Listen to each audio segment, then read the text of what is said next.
In the center of the arena, the dark aura continues to emanate from the young master. For now, all we know about it is what we see. It consumes everything it touches. Even Li Taotian himself doesn't know what it is. It was by asking the woman with green hair that he gained a better grasp of the situation. The woman reports to the general that's young Master Li's ability origin. The high-potency enhancement drug forcibly utilized all the ability origins inside his body. His overloaded ability energy instantly broke through his skin barrier and completely dissolved his outer flesh. But don't worry, General. These ability origins will soon dissipate completely into the air. Su Chen moved to a safe spot, his arms securely supporting the unconscious Duan Ya. In a cold but calm tone, he confronted General Li Tochin directly for interfering with the match behind the scenes. But the general did not plead guilty. On the contrary, the general doesn't deny his hand. He simply wraps it in the law. He claimed he had merely injected his contestant with a regulation-compliant enhancement drug. It was normal pre-match strengthening, fully within the rules. The arena rules are open to everyone. If Su Chen has the ability, he can use drugs too. Nobody's stopping him, so he should stop making excuses just because he can't afford to lose. Before the conflict can boil over into a direct clash between the factions, General Wang Qinghai steps forward. Enough, calm down. There's no point arguing endlessly at the arena. We'll decide the outcome according to the rules. At present, both main fighters have lost their combat capability. However, young Master Li is still standing, while Duan Ya has long since collapsed unconscious. According to arena rules, this round goes to Li Taotian. The scoreboard is balanced in blood, 1-1, as Qin Man points out. She also suggests that Su Chen focus on Duan Ya first, and as long as they win the next matches, they can still turn things around. Su Chen didn't say a word. He took Duan Ya back to his team, and as he walked toward them, Yun Yun ran toward Su Chen, worried about her sister. Despite her concern for Duan Ya, Yun Yun doesn't let herself get distracted. She pulls a secondary specialized syringe, the chamber filled with a recovery serum. This advanced medicine can quickly stabilize her injuries. No time to waste, she presses the automated needles smoothly against Duan Ya's forearm, delivering the stabilization serum directly into her bloodstream. In the center of the ring, the unstable, dark silhouette of the young master trembles violently. His eyes are bright red, steam is billowing from his mouth, and what's most intriguing is his plea for help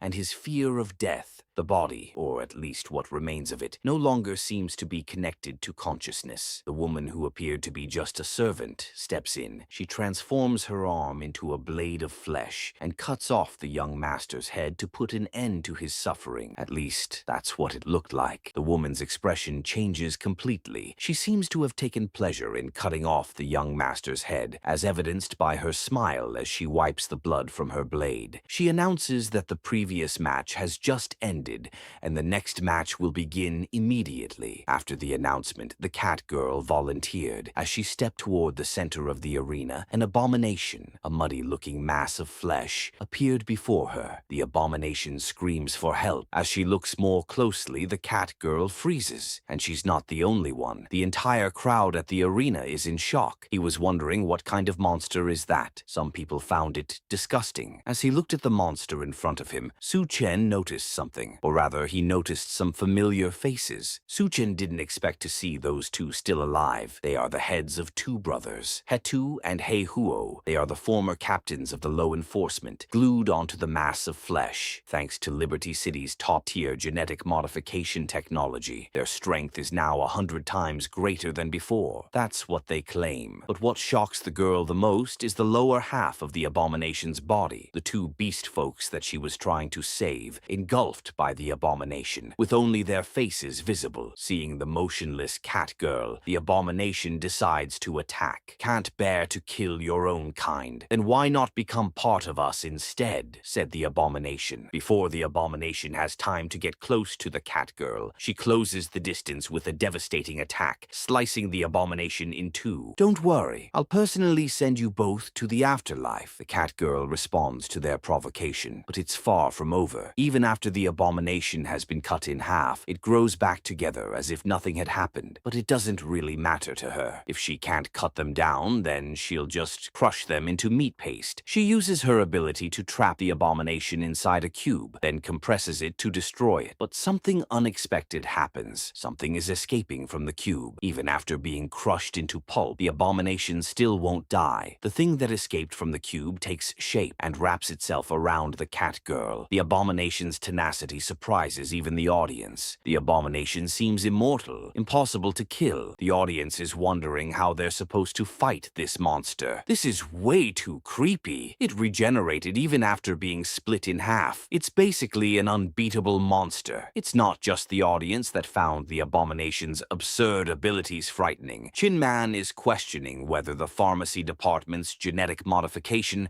and ability drugs really become this terrifying. General Wang Qinghai, for his part, is primarily concerned with the price that must be paid for such a result. The woman with green hair goes to see General Li Taotian and gives her report. General, this is the latest mutant drug. Not only does it modify body cells and raise the upper limit of abilities, it also grants regenerative and shape-shifting abilities from mutant beasts, making the user nearly immortal. The drawback, however, is a drastically shortened lifespan. And just now, after the test subjects devoured ability users, they seemed capable of forcefully extending their lives and slowing their deterioration. Therefore, this battle may be the key to breaking through the technical bottleneck. After hearing the report, General Li Totian is more than satisfied. Excellent. He asks the woman to record all data related to the experiment. And that's not all. He can't wait to inject himself with this drug. In the arena, the situation changes. The cat girl seems to be trapped. The abomination is about to devour her completely to achieve the final evolution. According to the abomination, this will allow it not only to achieve its ultimate evolution, but also to become unstoppable. Without warning, the abomination lunges forward to devour the cat girl. At that very moment, an unidentified object also flies toward them at full speed, engulfing the abomination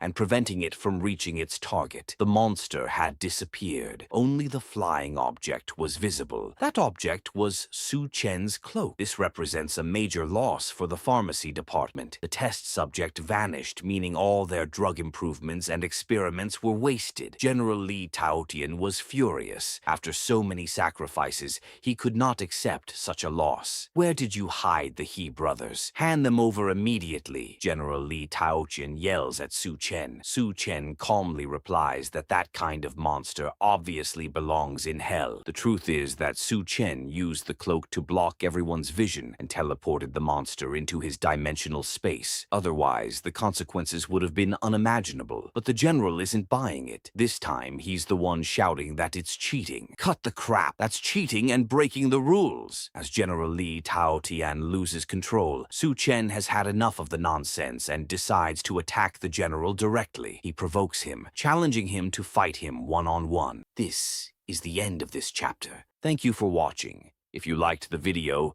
don't forget to like it and subscribe. Have a nice day.